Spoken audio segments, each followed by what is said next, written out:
PCB का तो तोशाखाना नहीं, तहाइफ घर ले जाऊंगा। पीसीबी के चेयरमैन नजम सेठी का तोहफों पर तबसरा, कौन से मिशन पर गामजन है। पीसीबी के चेयरमैन नजम सेठी ने खुद को मिलने वाले तोहफों पर दिलचस्प अंदाज में तबसरा करते हुए कहा कि पीसीबी का तो कोई तोशाखाना ही नहीं, ये तोहफे तो मैं अपने साथ घर ले जाऊंगा। उन्होंने कहा कि तलवार का तोहफा साथ नहीं ले जा सकता, वो फ्रेम करके यहीं लगवा दूंगा। कराची में एक तकरीब से खिताब और मीडिया से बातचीत के दौरान नजम सेठी ने कहा, पीसीबी कोयटा में आलमी क्रिकेट की बहाली के मिशन पर काम कर रहा हूँ। 5 फरवरी को वहां होने वाला कोयटा ग्लेडिएटर और पिशावर ज़ल्मी का मैच इसी सिलसिले की कड़ी और कदम है। कोयटा में होने वाला नुमाइशी मैच कौमी मफाद के लिए जरूरी है।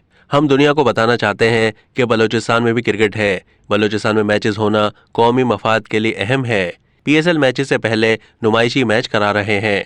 कोयटा में होने वाले मैच में कौमी टीम के स्टार्स भी खेलेंगे। कुछ प्लेयर्स को इस मैच के लिए बांग्लादेश से वापस बुला रहे हैं। कुछ प्लेयर्स ने कहा है कि लीग अधूरी छोड़ने से उन्हें बहुत ज्यादा माली नुकसान होगा, मगर उनसे कहा है कि वो कौमी मफाद में 2 फरवरी को वतन वापस पहुंचें। हमारे लिए कोयटा में मैच अहम है। अब तक के लिए इतना ही। मजीद मालूमात के लिए डेली जंग के यूट्यूब चैनल को सब्सक्राइब कीजिए।